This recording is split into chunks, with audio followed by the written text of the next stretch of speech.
자, 여러분들 반갑습니다. 오늘 열무아빠님께서 시셀무에 찾아와 주셨는데, 열무아빠님 이야기 기존에 이제 업로드가 되어 있는 게 있겠지만 정말 충격적이면서 무속에 관련된, 귀신에 관련된 이야기들이 굉장히 많습니다. 그래서 오늘 해주실 이야기도 어떤 이야기일지 같이 한번 들어보도록 할게요. 여보세요. 열무아빠님, 돌비님. 벌써 한 주가 지난 겁니다. 이제 시간이 굉장히 빨리 지나가네. 네. 너무 빨리 지나가는 것 같아서 진짜 놀라울 정도인데, 오늘 열무아빠님께서 해주실 이야기가 있을 거 아니에요. 오늘은 네. 직업 괴담은 아니고요. 오. 키워드는 섬에서 일어났던 일입니다. 제가 굉장히 좋아하는 장르입니다. 네, 섬 장르. 왜냐면 뭔가 고립되어 있는 듯한 느낌에 잘 안 알려주고 뭔가 이런 게 있을 것 같다. 자, 그러면 바로 출발을 해보도록 하겠습니다. 렛츠고! 길이십니다. 열무아빠예요.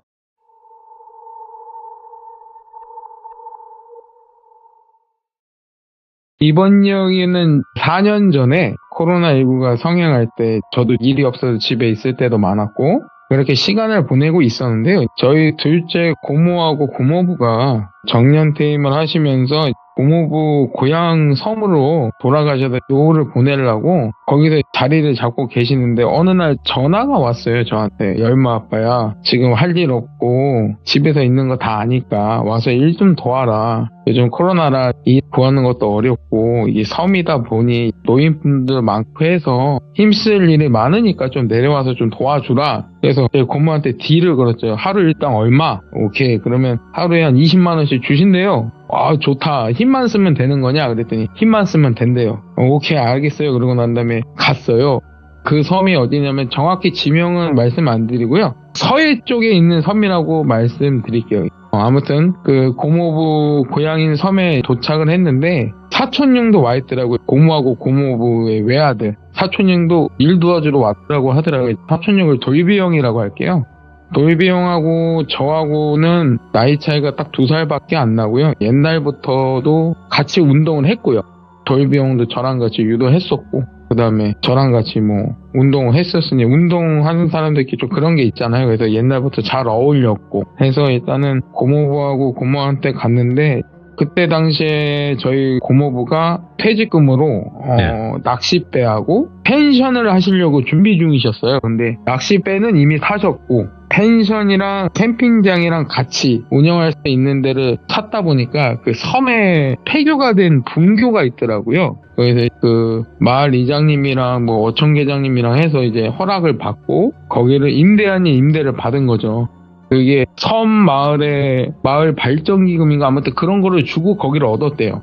어차피 마을의 공동 재산이다 보니까 이게 누구의 땅도 아니다 보니까 그래서 고모부가 그렇게 해서 거기서 이제는 저하고 돌비형하고 고모하고 고모부하고 같이 그 폐교된 지 꽤 오래됐나 봐요. 막 풀들이 막 사람 키만큼 커져 있고 그 놀이터나 미끄럼틀 이런 거 털번 같은 게 이미 막 녹슬어서 장난이 아니고 그 분교 교실 안은 완전 무슨 폐가 저리 가라. 그래서 이게 사람의 힘으로 안 되다 보니까 육지에서 중장비를 불러서 섬까지 와서 저희가 직접 그때 돌비 형이 그 중장비 면허가 몇 개가 좀 있어서요. 직접 돌비 형이 그 중장비 몰고 가면서 풀도 깎고 그 다음에 녹슬은 그네나 철봉이나 이런 거를 뽑아 제끼고 그 다음에 저하고 고모부하고는 안에 있는 교실을 다 치우고 그러다 보니까 어느 정도 깔끔하게 해놓고 윤곽이 거의 나왔어요. 그러고 나서는 저하고 돌비 형은 여름이다 보니까 좀 덥고 해서 분교에서 텐트 치기고 자기로 했고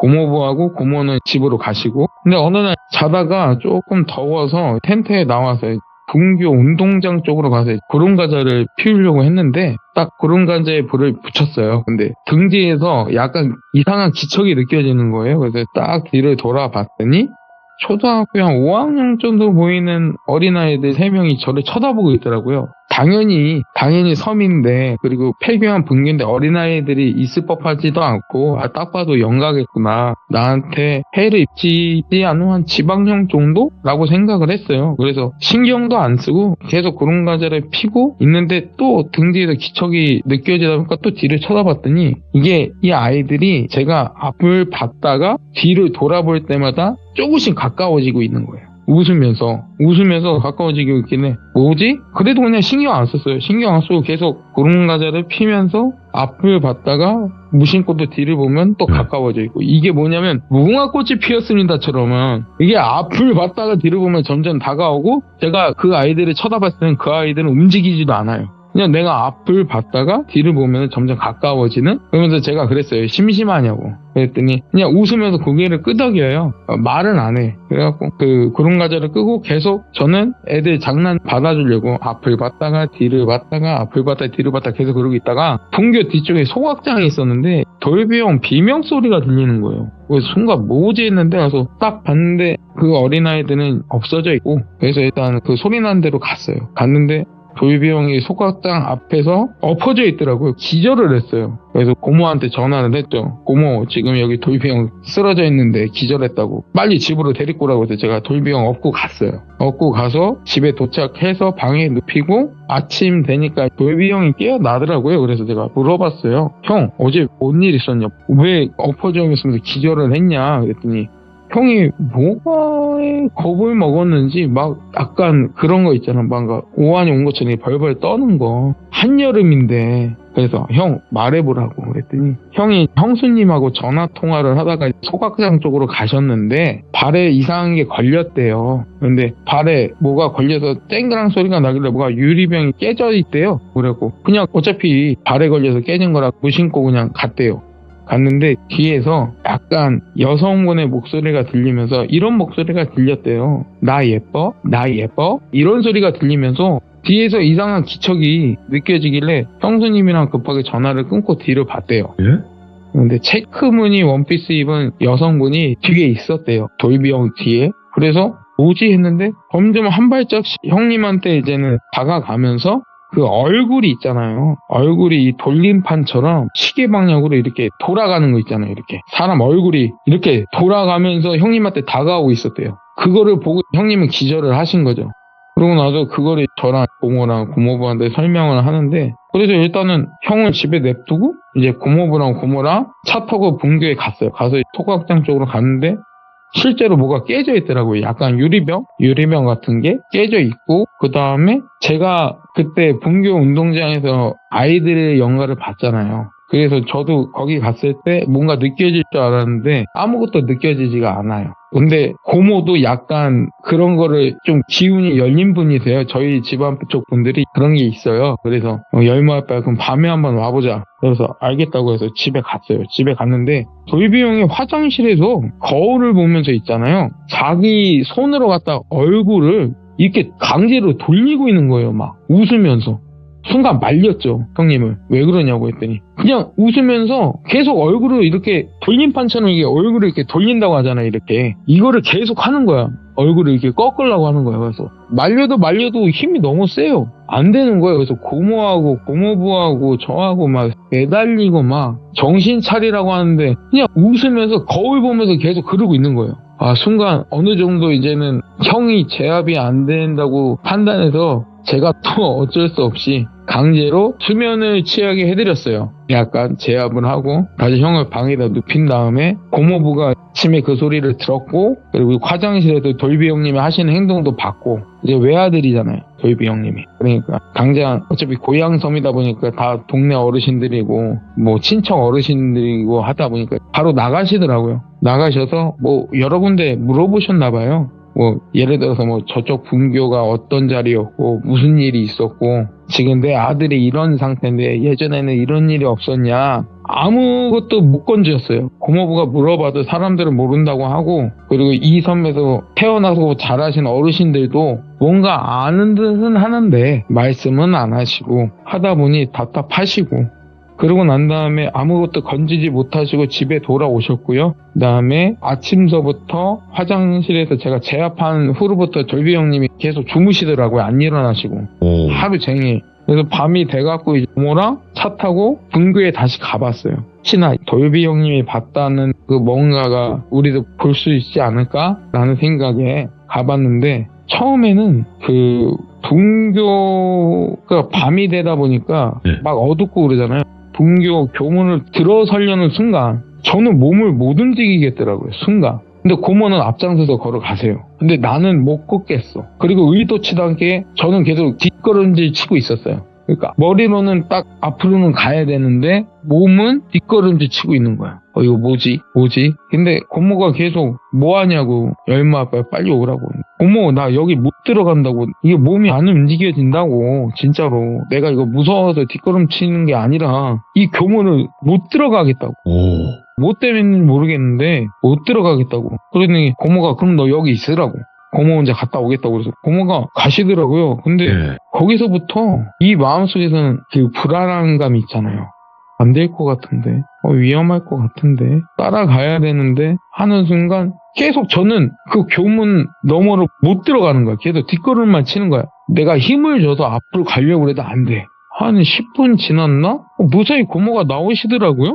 다행히? 아무 일 없었나? 했더니 일단 열마빼 집에 가자고 해서 갔어요. 가서 고모부랑 고모랑 저랑 거실에 앉아서 얘기를 하는데 그 형이 깼다던 그 유리 호리병이 있잖아요. 그거를 봉지에 담아갖고 오신 거예요, 고모가. 그거를 딱 거실에 딱 냅두시면서 딱 제가 봤거든요. 약간 초록색인데 안쪽에 이상한 한자가 적혀 있었어요. 근데 그게 깨진 거고, 그 다음에 그 병에서 이상한 냄새, 막 썩은 내 이런 게 아니라요. 신내라고 해야 되나? 그런 냄새가 나고, 그리고 딱 봤을 때는 느낌이 한여름인데도 제가 몸이 벌벌 떨더라고요. 이게 무서워. 그러니까 여기 눈앞에 있는 자체가 무서운 거예요, 이게.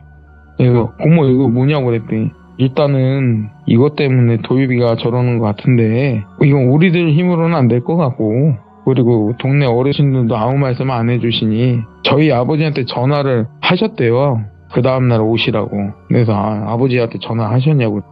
내일 오신다고 했다고 그래서 알겠다고 하고 딱 씻고 자려고 제가 이제 화장실에서 씻으려고 하는데요. 제가 세수하다가 거울을 봤어요. 근데 거울에 제 모습이 비치잖아요. 근데 제 모습이 거울에 비쳤는데 제 얼굴이 이게 꺾이고 있는 거예요. 웃으면서 꺾이고 있고 순간 누가 제 얼굴에 딱 때리더라고요. 딱 정신 차렸더니 제가 제 손으로 얼굴을 이렇게 꺾고 있었어요. 거울 보면서. 순간 그걸 보고 고모가 제 뺨을 때리신 거예요. 저는 이게 거울에 비친 제 모습이 얼굴이 그냥 돌아간다고 생각을 했었는데 실제로는 제가 제 손으로 얼굴을 이렇게 꺾고 있었던 거고 고모가 그걸 보고 제 뺨을 때리신 거예요. 정신 차리라고. 와, 이 나까지 감기나 했어요. 설마 나까지 감겼나? 와, 이거 어떡하지? 이대로는 안 될 것 같은데? 그래서 어떻게 그날은 저하고 고모하고 고모부하고 밤샜어요. 잠을 안 잤어요. 혹시나 자다가 제가 또 뭔 일이 생길까봐 자다가 분명히 그 다음날 여객선에 들어오긴 했는데 기상정보로는 그 다음날 파도도 없고 날씨가 좋았는데요. 갑자기 날씨가요 바뀌었어요. 파도가 높고 해서 다 결항된 거예요. 아버지는 오시려고 했는데 못 오시는 상황이고 갇힌 거죠. 그러면 아버지가 안 오신 상태에서는 저하고 돌병님하고 고모하고 고모부하고 버텨야 되잖아요. 도저히 안 되겠는 거예요. 도저히 안 되겠어. 그래서 그때 고모부 친구분 중에 해경분이 계셨는데 때마침 해경분들이 그 섬에 뭘 가지러 오셨어요. 근데 파도가 높은데도 오셨더라고요. 근데 고모부가 그 친구분한테 가서 부탁을 하신 거예요. 나하고 돌병하고 이 두 사람 무트로 좀 데려가 다달라고. 왜냐면 저하고 돌병이 이 섬에 있으면 뭔가 큰일이 벌어질 것 같아서 이 두 사람만이라도 내보내달라. 처음엔 안 된다고 하죠. 안 된다고 했는데 전화 돌병 몰골이 말이 아니다 보니 알았다고. 이미 저기 항구에 여객선 타는 데서는 아버지가 대기하고 계시고 하다 보니 거기까지 데려다 주시고 아버지를 만났어요. 만나서 아버지 차를 타고 다시 본가로 갔어요. 본가에 가서 아버지한테 지금까지 있었던 상황을 말씀을 드렸어요. 돌비형님이 이렇게 해서 뭘 깨트렸는데 어느 순간부터 이런 영가를 봤었고 나도 내 손으로 직접 얼굴을 이렇게 돌리고 있었다. 나도 감기인 것 같고 돌비형은 이미 타겟이 된 것 같고 뭘 깨트렸으니 그러니 가만히 아버님이 듣고 계시더니 이상하시다는 거예요. 네 뒤에 있는 영가는 너희들이 타겟이 아니고 분명히 그 섬 주민들이 모든 사람들이 타겟이었을 텐데 왜 돌비한테 붙었냐고. 그리고 너한테도. 아버지 그건 둘째치고 그럼 지금 그게 우리 따라왔다는 거 아니냐고. 맞다고. 그럼 처리해달라고. 지금 돌비 형도 상태 이상하고 저도 감겨서 제 손으로 꺾을 뻔했다. 그러더니 아버지가 안 된대요. 왜 안 돼요? 그랬더니 얘는 여기서 안 된대요. 섬으로 가야 된대요. 섬으로 가서 해야 된대. 거기 가서. 아버지 왜 지금은 안 돼요? 그러니까 여기서 해봤자 어차피 도망간다고, 섬으로. 여기서 뭘 봉의를 하든 뭐 구슬을 하든 뭐 비방을 하든 아무것도 안 맥힌다고. 어차피 그거 하다가 얘가 도망가 버리면 말짱황이고. 그러다 보니 이거를 처리하려면 섬으로 가는 게 우선이다. 아버지 갈 수 있겠어요? 그랬더니 어차피 우리가 가려고 치면은 우리한테 붙은 게 분명히 방해를 할 텐데 섬으로 갈 수 있겠냐고. 그러더니 하루 동안 뭘 준비하시더라고요. 그러고 난 다음에 그 이튿날 말고 그 바로 다음날 이틀 뒤에 출발을 했어요. 딱 도착을 했어요. 여기서 타는데 당연히 기상정보를 다 보고 왔었거든요. 맑았어요. 근데 또 그때처럼 안 좋아져. 날씨가 파도가 갑자기 높아지고 한 2시간 대기해 봐야 된대요. 저희 보고 섬 들어가려면. 그래서 아버지가 갑자기 바다 쪽으로 가셨어요. 가시고 10분 있다 오셨어요. 그러더니 들어갈 준비하자고, 2시간 뒤에는 섬 들어갈 수 있다고 아버지가 당당하게 말씀을 하시더라고요. 그래서 알았다고 준비하고 있었죠. 근데 진짜 2시간 뒤에 여객선이 오더라고요. 여객선을 타고 섬에 도착해보니 고모하고 고모부가 마중 나와 계셨고, 바로 짐 푸는 게 아니라 분교로 갔어요. 이제 아버지랑 분교로 갔는데, 제가 맨 처음에 어린아이들을 만났다고 했잖아요. 그 운동장에서. 운동장 보면은 그 옆쪽은 예전에 그 타이어 이렇게 박아놓고 하는 그 씨름장 있잖아요. 거기를 막 가셔서 뭘 파시는 거예요. 땅을 파시는데 나무 인형이 아니라 이게 돌로 만든 인형 있잖아요. 그게 3개가 나오는 거예요. 뭐예요 아버지? 그러니까 이게 있었어야 된다고. 그러더니 너 봤냐고. 얼마야 봤어? 그랬더니 아니 운동장에서 그 돌비형 기절했을 때 뭐 지방령처럼 있길래 그냥 잠깐 놀아줬다. 그것뿐이다 했더니 알았다고. 그 돌인형을 가지고 교문에다가 다시 묻으시더라고요. 그 분교 교문에다가 묻으시고 안으로 들어가셔서 소각장을 가셨는데 순간 아버지가 털썩 주저앉으시더라고요. 못 일어나세요. 그래서 아버지 괜찮으시냐니까. 가까이 오지 말라고. 너희 안 된다고. 가까이 오지 말라고. 그러시더니 무구를 하나씩 꺼내시면서 방울을 흔드시는데, 처음에 고모도 못 봤고 저도 못 봤던 영가가 아버지가 방울을 흔드시는데, 그때는 밤이 아니었어요. 오후였는데도 그 영가가 나타나더라고요. 그러면서 저희를 보면서 똑같이 한 발짝씩 다가오면서 얼굴을 이렇게 꺾으면서 나 이뻐 이러면서 다가오더라고요. 그런데 아버지가 또다시 방울을 던지시고 바로 신장칼을 꺼내셨는데 순간 그 영가가 없어지더라고요. 그러면 아버지가 막 분교 교문 쪽으로 달려가세요. 달려갔는데 그 영가가 교문 밖으로 나가려고는 하는데 못 나가는 거야. 그러더니 우리를 또 쳐다보면서 똑같이 얼굴을 꺾으면서 계속 나 이뻐라는 말을 외치면서 다가오더라고요. 근데 순간순간 다가오는 거 제가 봤을 땐 저는 이미 가위에 눌린 것처럼 몸을 못 움직였고요. 이미 돌비용은 그 자리에서 졸도를 했고, 아버지는 막 땀을 엄청나게 많이 흘리시더라고요. 신장카드 들으시면서 뭔가 기싸움을 하는데 아버지도 조금씩 뒷걸음질 치시고, 와 이건 도저히 안 되겠더라고요. 그래서 아버지가 갑자기 그 묻어놨던 돌 인형 꺼내래요. 꺼내고 난 다음에 그 여자 영가, 지금 체크무늬 원피스 입은 그 얼굴 돌리는 영가 주위에다가 세워놓으래요. 세워놓았어요.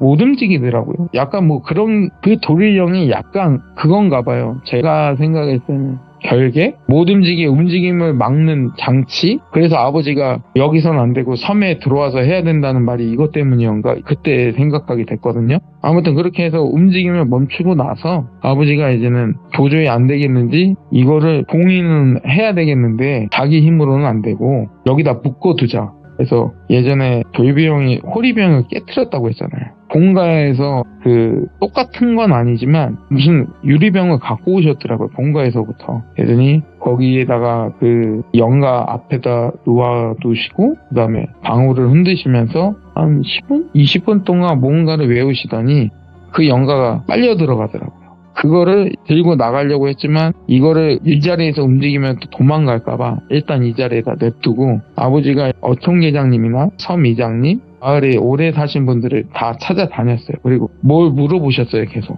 물어보시고 밤에 그거를 섬 반대쪽에 굴이 있었어요. 그 섬에 그 굴에다가 그거를 굴 주변에 마을 분들한테 그 동의를 구하셨나봐요.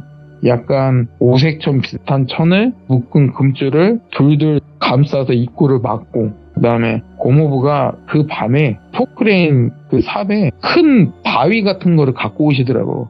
굴 문을 막으셨어요. 거기다가 아버지가 부적을 붙이시고 하신 다음에 집에 오셔서 아버지가 하시는 말씀이 저게 어디서 왔는지도 모르고 동네 어르신들도 어디서 왔는지도 모르고 어느새부턴가 나타났던 귀신이었고 육지에서 용하신 무당 할아버지가 박수무당이시죠. 박수무당이 오셔서 자기의 목숨과 바꿔서 일단 봉인을 했다고 하더라고요. 그거를 봉인을 하시고 그 박수무당 할아버지는 돌아가셨고 그래서 지금까지 계속 봉인이 됐었는데 도이비 형이 판도라의 상자를 연 거죠. 오. 발에 걸려서 자기도 모르게 딱 깨졌는데 그게 그거일 줄 몰랐던 거고 그래서 일이 더 커진 거고 그리고 그걸 깨트린 도이비 형 자체가 이제 타겟이 된 거고 그 자리에 저도 있었잖아요. 저도 덩달아 타겟이 된 거고 그러다 보니 이거를 빨리 봉인을 안 했으면은 저나 도이비 형은 뭐 이미 이 세상 사람이 아니었을 거고 그치. 저희가 없어지면 그게 섬 주민들한테 다시 영향이 가겠죠. 그렇게 네. 말하면서 아버지가 그 어르신들한테 협박 아닌 협박을 하셔서 들으셨나 봐요. 우리 아들하고 조카가 만약 이렇게 되면은 다음 타깃은 여기 섬 주민들이 전멸할 때까지 아마 이거 멈추지 않을 거다 해서 다 물어물어서 알아보실 거 알아보시고 그리고 왜 섬 반대편까지 갔느냐 그 자리가 약간 그 기운을 누를 수 있는 자리라고 하더라고요. 그 섬에서 유일하게 아버지가 찾아내신 그 터가 그래서 그 어청 회장님이나 섬 이장님한테 동의를 구해서 거기는 섬 주민들이 못 가게끔 예. 그 다음에 그 굴은 평생 열지 않게끔 그래서 지금 현재 진행 중이에요. 이게 그 영가가 없어진 건 아니고요. 네. 그 섬의 반대쪽에 굴에 아직 봉인되어 있고요. 소멸되진 않았어요. 그래서 그 섬이 무슨 섬인지는 알려드릴 수도 없고 아직 현재 진행 중이어서 아, 근데 진짜 생각보다 뭔가 퇴마나 그런 행위를 하지 못하고 그냥 봉인해주는 경우도 많은 것 같아요. 그게 네. 이 자신이 모시고 있는 신령님의 힘이나 그 퇴마하는 그 상대 예를 들어서 뭐 악신급이다 그럼 내가 모시는 신령님이 그 악신의 기운을 누를 수 있다 그럼 퇴마가 가능한 거고 아니면 다른 분의 도움을 받아서 소멸을 시키거나 그것도 안 되면 봉인 그래서 그거를 계속 그 기운을 누르시는 거죠. 누르시다 어느 정도 기운이 눌렀다 싶으면 거기서 소멸. 근데 아버님한테 들었는데요. 그거는 봉인하는 게 최선이고 거기는 평생 그게 열리면 안 된대요. 그 굴이. 열리는 순간 또 난리가 나는 거기 때문에 테마도 여러 가지가 있더라고요. 구태에서 귀신을 내쫓는 것도 있고 귀신을 설득해서 하늘로 올려보내는 것도 있고 아니면 우리가 모시는 신령님의 힘으로 아예 찍어 누르거나 소멸시키는 방법도 있고 그것까지 안 되면은 봉인. 여러 가지가 있더라고요. 진짜 이게 근데 일본에서는 제가 많이 나오는데 봉인 예. 자체가 우리나라에서 좀 드물게라도 나오는 것 같긴 해요. 맞아요. 이게 진짜 힘이 강하다 보면은 무당들도 감긴다고 하더라고요. 아유 감기는 이게 정도예요. 막 죽는 경우도 있어요. 예, 맞아요. 예를 들어서 떡 건지기 하려고 이게 무당분이 감겨서 물에 빠져서 돌아가시는 분들도 있고 퇴마하려고 구슬하다가도 감겨서 극단적인 선택하시는 분들도 있고 작두 타시다가 다치시는 분들도 있고 오늘 열무아빠님께서 한 섬에 관련된 이야기를 들려주셨는데 결국에 아직까지 해결이 된 게 아니에요. 이 이야기가. 아직은 현재 진행형이고요. 그러니까. 아버지가 간신히 봉인은 해두셨지만 만약 그게 열리면 이제 진짜 그때는 그 섬이 전멸할 때까지 아마 그 영가의 기운을 누르지 못하신다고 하더라고요. 오늘 열무아빠님께서 바쁘신 시간을 내주셨고 오늘도 그 섬에 관련된 서해죠? 서해에 있는 네, 서해 섬이 너무 많으니까 너무 많으니까 일단은 그렇지만 그 섬 중에 한 군데에 그렇게 잠들어 있다. 라고 예, 볼 수 있을 맞습니다. 것 같습니다. 오늘 열무아빠님 또 시간 내주셔서 감사드리고 항상 건강하셔야 됩니다. 예, 돌비님. 감사합니다. 예, 감사합니다. 네. 자, 여러분들 이번 이야기 아빠 중에 아빠 바로 열무아빠님께서 시들무에 찾아와 주셨고 열무아빠님께서 오늘 들려주실 이야기는 어떤 이야기일지 같이 한번 들어보도록 할게요. 여보세요. 열무아빠님 아, 돌비님. 항상 밝은 목소리 감사합니다. 아닙니다. 네, 항상 밝은 목소리지만 밝지 않은 이야기들. 어둡고 습한 이야기들. 네. 약간 목소리랑 대조되네요. 그래도 그렇게 또 저희가 듣기 힘든 이야기들인데 아빠님께서 계시기 때문에 저희가 듣는 게 아닌가 싶어요. 감사합니다. 네. 자, 그러면 오늘 이야기해 주실 주제가 있을까요? 오늘 이야기는 이제 직업 괴담인데요. 이게 오호, 제 네. 직업은 아니고요. 저희 와이프 친구 남편의 직업이 약간 조금 특이해서 오, 그분이 겪은 일을 말씀드리고자 합니다. 알겠습니다. 그럼 바로 열무 아빠님의 이야기 속으로 빠져 들어보도록 할게요. 렛츠고! 길이십니다. 열무 아빠예요.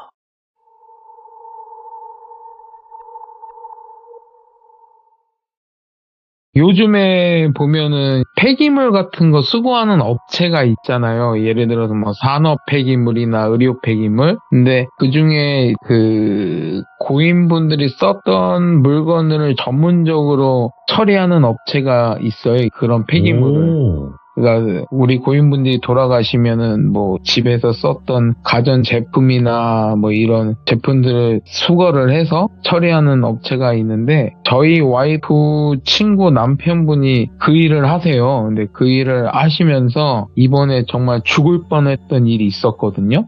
와이프랑 저랑 부부 모임에 같이 나갔었어요. 와이프 친구분의 돌자라고 할게요. 돌자가 갑자기 모임에 나와서 와이프한테 얘기를 하는 거예요. 아, 요즘에 우리 남편이 무슨 스트레스를 많이 받았는지 몽유병 증세가 있어서 정신과에 가서 상담을 받아보고 약을 처방받아서 먹고 하는데도 차도가 없다. 그래서 저희 와이프한테 그 얘기를 하는 거예요. 뭐 이런 약을 먹었는데도 차도가 없고 뭐 이렇게 해서 치료 방향을 잡았는데도 아무런 차도가 없다. 그래도 와이프한테 부탁을 하는 거죠. 너가 좀 봐주면 안 되겠냐. 그래서 알았다. 그 다음날 우리 병원으로 데리고 와라 해서 그 다음날 돌자하고 그 남편분을 돌비라고 할게요. 돌비하고 같이 왔어요. 병원에 와서 와이프랑 상담을 하고 그 전 병원에서 처방받았던 약도 한번 확인을 해보고 하는데 일단은 와이프 진단명도 그 전 병원에서 의사 선생님께서 진단했던 거랑 똑같아요. 몽유병인데 업무 스트레스로 인해서 수면이 잘 안 되고 네. 뭔가 불림불안증도 이렇게 가중이 돼서 약간 심각한 상태였는데 근데 와이프가 상담을 하면서 그 돌비한테 이상한 일이 있었다는 걸 알게 되는데 어느 날 돌자랑 돌비랑 잠을 자다가 돌자가 옆을 봤는데 돌비가 없는 거예요. 그래서 거실로 나와봤더니 쿵 소리가 난다고 하더라고요. 그래서 딱 거실에 불을 딱 켜봤는데 돌비가 네 발로 엎드려서 그 주방에 보면 식탁이 있잖아요. 식탁 다리에다 머리를 박고 있는 거예요. 계속. 박다가도 순간 아무 일 없다는 듯이 일어나서 안방으로 가서 다시 잠을 자고 그 다음날도 마찬가지고. 그러니까 약을 처방받아서 약을 먹고 잠은 잤는데 잠을 잤을 때 그 하는 행위는 기이하죠. 그러다가도 또 병원 가서 또 상담을 받고 약을 또 좀 더 센 걸로 네. 바꿔서 집에 와서 또 하는데 또 엎드려요. 옆에 돌비가 자다가 엎드려요. 그래서 거실로 나가봤대요. 그랬더니 이번에는 돌비가 깡충깡충 뛰면서 양팔을 흔들면서 춤을 추고 있더라는 거예요. 근데 이게 눈이 초점이 없는 거예요. 눈은 뜨고 있어요. 눈은 뜨고 있는데 춤을 추다가도 그 전처럼 아무 일 없다는 듯이 다시 안방으로 가서 잠을 잔다는 거예요. 그래서 또 다음날 병원을 가서 선생님께 말씀을 드렸죠. 그랬더니 입원을 해보는 게 어떻겠냐. 돌비 상태가 좀 그러니 자기가 말로 들어서는 안 될 것 같고 입원해서 조금 경과를 지켜보자 했는데 거기서 돌자도 그렇고 돌비도 그렇고 정신병원에 입원한다는 게 일반인들이 약간 좀 꺼림칙하잖아요. 그래서 입원은 조금 힘들 것 같고 약을 빠르게 처방해주면 안 되겠냐 했더니 지금 이 시점에서 더 센 약은 없다는 거예요. 그래서 일단 알았다고 하고 집에 왔는데 그걸 돌자의 시어머니가 그 얘기를 들으셨나 봐요. 자기 아들의 상태를. 그러더니 시어머니가 이게 정신병이 아니면 혹시나 이런 무속적으로 돌비 직업이 직업인 만큼 고인분들의 물건을 수거해서 처리하는 일이잖아요. 어찌 됐든 간에 그 물건들이 돌아가신 분들의 물건이기도 하고 예. 하다 보니 혹시나 이 무속적인 일일 수도 있지 않을까. 정신과를 다니다가 약을 처방받고 했는데도 아무런 차도도 없고 어허. 점점 상태는 심해지기도 하니 혹시나 해서 돌자 돌비를 데리고 그 시어머님이 그 물어물어서 용하다는 무당분들한테 5분한테 갔었대요. 5분한테 갔는데 5분이 하시는 말씀이 다 똑같다라는 거예요.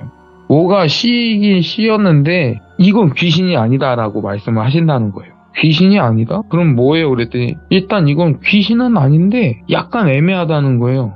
이게 그러면은 정확히 말씀을 해주셔라. 이게 빙이냐 아니면 뭔가 귀신에 씌여서 내 아들이 이렇게 망가지는 거냐 했더니 그러면 구술을 해보자고. 여기서부터 이젠 무당분들의 나오시는 거죠. 이런 스킬이. 구술 총 7번을 했대요.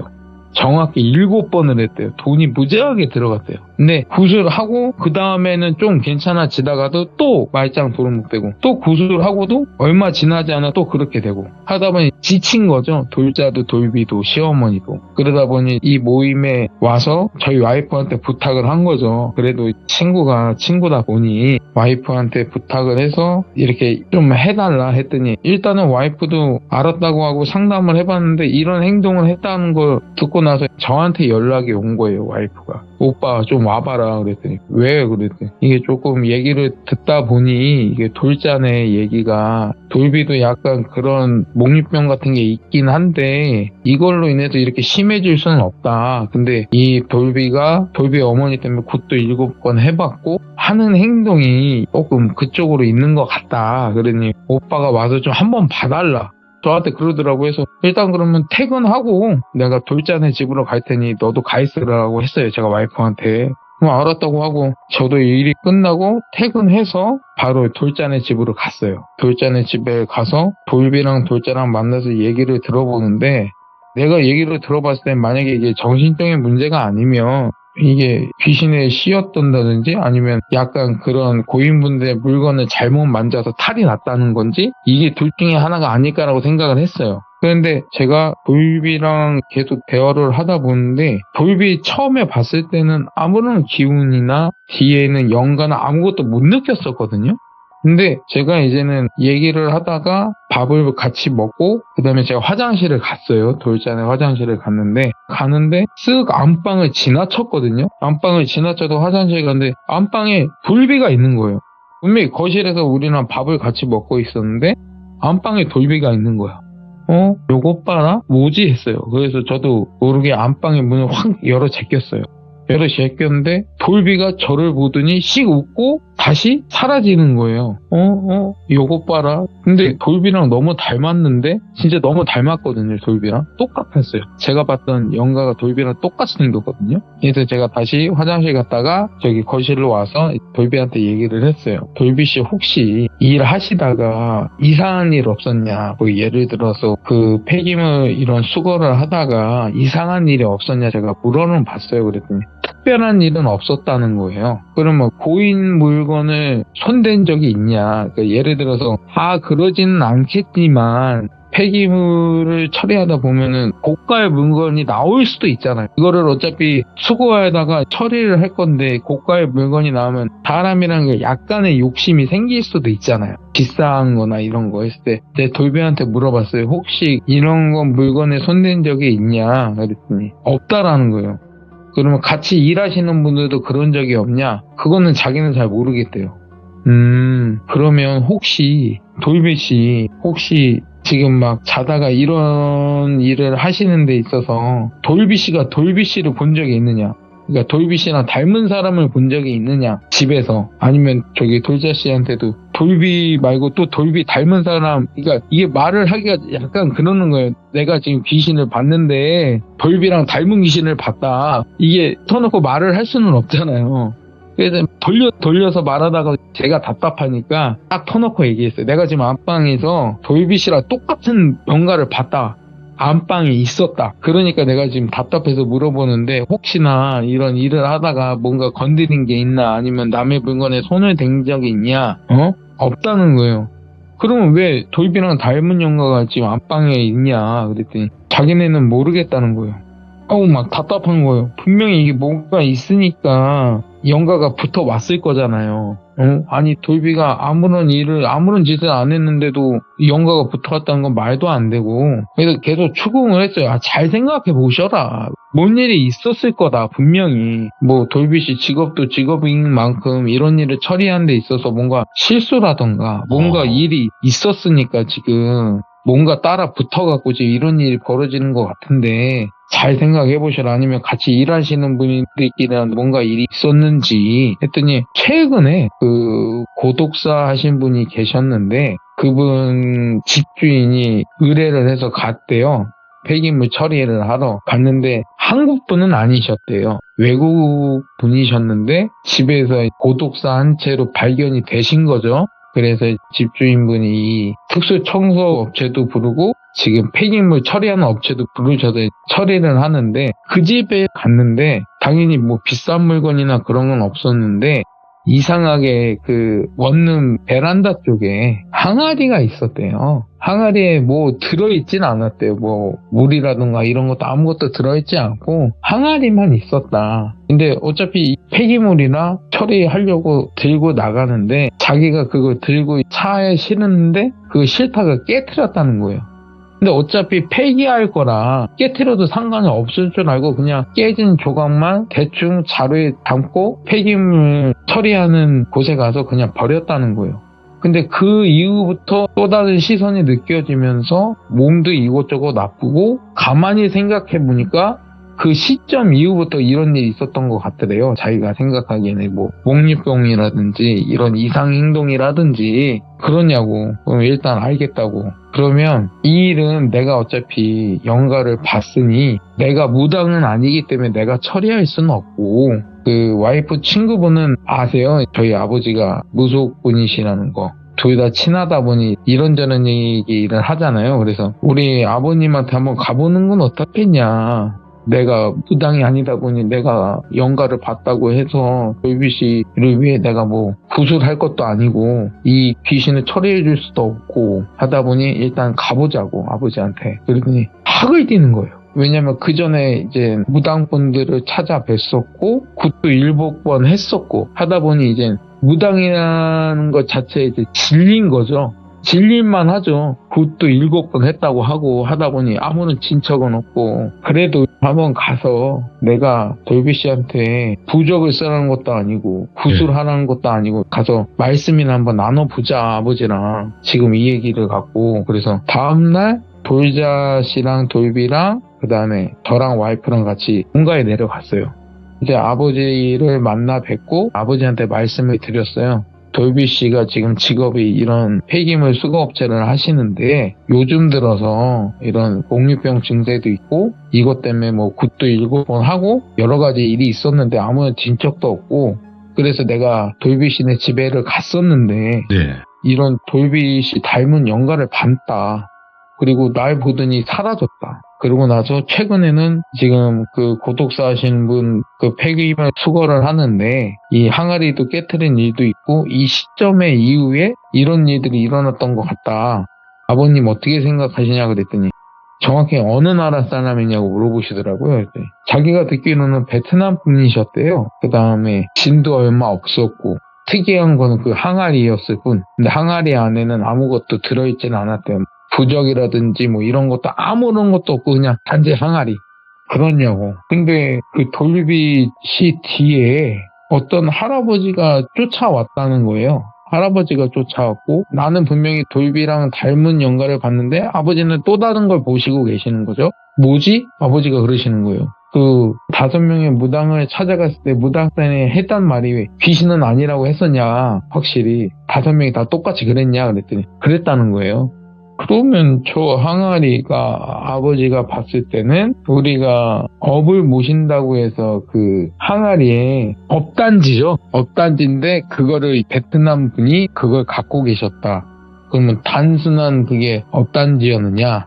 아니면 베트남 분이 사시기 전에 또 다른 사람이 살았겠죠. 그 전 세입자 물건이냐? 그거를 알아봐야 되겠다고 하시더라고요. 왜냐면 보통 베트남 분들이 그런 업단지에 대해서는 모르시잖아요. 뭐 베트남 무속신화에 대해서는 저도 잘 모르지만 비슷한 건 있겠죠. 근데 이런 업단지에 대해서는 베트남 분이 아실 리는 없고 우리나라에 대해 그러다 보니 그 돌비한테 알아보라고 하시더라고요. 그 지금 집주인한테 가서 베트남 전에 어떤 세입자가 살았고 그분은 어떻게 됐는지 물어봐라. 물어보고 나한테 다시 와라. 그래서 알겠다고 돌비가 그 의뢰했던 집주인분한테 연락을 드렸어요. 들어서 자초지종을 다 설명을 했어요. 자기가 지금 이런 일을 당하고 있고 그래서 그런데 좀 솔직하게 말 좀 해달라. 그 베트남 분 돌아가시기 전에 어떤 분이 다 하셨냐 했더니 처음에는 말씀을 안 하시다가 60대 정도 되시는 그 할아버지라고 하기 좀 뭐하지만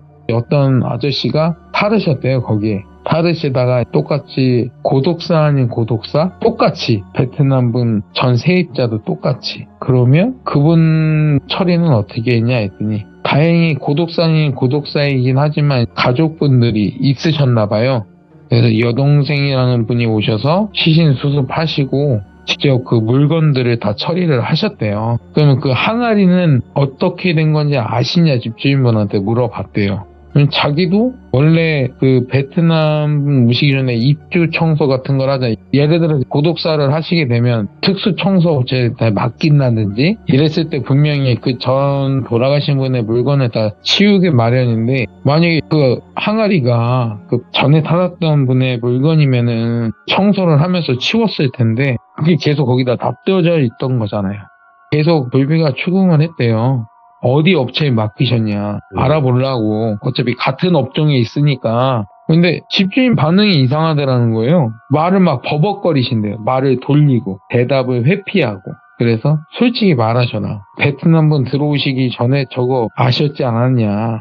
손대기 껄끄러우니까 손 안 댄 거 아니냐. 그러니까 까놓고 얘기를 한 거죠. 돌비가 팩폭을 날린 거예요. 그래서 집주인분이 아무 말씀을 못 하신다는 거예요. 일단 알겠다. 그러면 이거는 그 베트남 분 물건이 아닌 거 아니냐. 알겠다고. 그러면 다시 아버님한테 찾아왔어요. 돌비가. 찾아와서 지금까지 조사한 걸 말해드렸어요. 아버님 이게 베트남 게 아니라 그 전에 세입자분도 돌아가셨는데 그분의 물건인 것 같다. 아버지가 그러면 네 뒤에 계속 쫓아다니는 분은 그분이 아닌데 60대가 아니라는 거예요. 아버지가. 완전 어르신 나이가 할아버지인데 그러면 전 세입자 물건도 아닐 텐데 그래서 아버지가 그러면 알아보자. 이거는 어쩔 수 없이 알아봐야 된다 하시면서 아버지가 막 전화를 돌리시는 거예요. 전화를 돌리고 그날 밤에 돌비가 일단은 굿에 대한 그 거리낌이 굉장히 많았었는데 어쩔 수 없이 이거를 해결을 하려면 아버님도 굿을 해봐야 된다는 거죠. 해서 영을 불러갖고 물어보고 어찌게 된 사정인지 알고 나야 이걸 해결할 수 있잖아요. 그래서 돌비가 대뜸 저를 부르더니 이거 돈 얼마나 드려야 되냐. 이게 일단 굿이니까 굿에 대한 안 좋은 트라우마가 많잖아요. 한 7번을 하다 보니까 돈이 많이 뜯긴 거죠. 그러니까 제가 그랬어요. 돈 안 줘도 된다. 이거 과일이나 이런 것만 사면 된다. 네가 네 돈 주고. 따로 돈 줄 건 없고 이거 상 차리는 거 과일이랑 이런 거 있잖아요. 고기랑 이런 거. 이것만 사는 비용만 내라. 나머지는 상관없다. 진짜 이것만 드리면 되냐 그랬더니 이것만 들면 된다. 뭐 얼마나 더 주려고 그러냐 그랬더니 골자가 옆에서 굿 한 번당 거의 1,000만 원씩 뜯겼대요. 그러다 보니 우리가 달라는 금액은 적잖아요. 그러다 보니 진짜 우리는 그 정도 바라지도 않고 우리가 지금 돌비한테 장사를 하는 것도 아니고 그냥 단지 해결해 주려고 하기 때문에 제사상에 들어가는 금액만 주고 굿을 하면 된다. 알겠다. 그러고 난 다음에 그날 밤에 바라지 분들이 오셔서 제사상 도와주시고 밤에 시작을 했어요. 돌비를 저희 본가 마당 중앙에 앉혀놓고 굿판을 벌리기 시작을 하시는데 아버지가 영가를 불러내기 시작하시는데 아버님이 굿판을 잘 진행을 하시다가 굿을 멈추시는 거예요. 그러더니 아버지가 이거 영가 귀신 같은 게 아니라고. 아버님 뭐예요? 그랬더니 이거 신인 것 같은데 무슨 신이요? 그랬더니 이거 업신인데 이게 돌비가 이거를 하다가 항아리를 깼잖아요. 그러니까 이게 벌전을 받은 거죠. 돌비가 벌전을 받은 거예요. 이게 옮기다가 깨트렸고 그거에 신께서 화가 나셔서 지금 이렇게 하시는 건데 이 신분의 화를 어떻게 풀어드릴지 모르겠다라고 하시는 거예요. 아버지가. 업신이 모셔져 있는 업산지는 깨졌고 업신이 가실 데가 없어지신 거잖아요. 그거에 돌비한테 화가 난 거고. 그러다 보니 귀신이면은 뭐 퇴마를 하건 뭐 구슬리건 해서 어떻게 해결은 되는데 이게 업신이다 보시니까 이게 아버지도 선뜻 손을 대긴 뭐 하시는 거죠. 근데 방법은 한 가지죠. 이 업신을 돌비가 모신다면 얘기는 달라진다고 하시더라고요.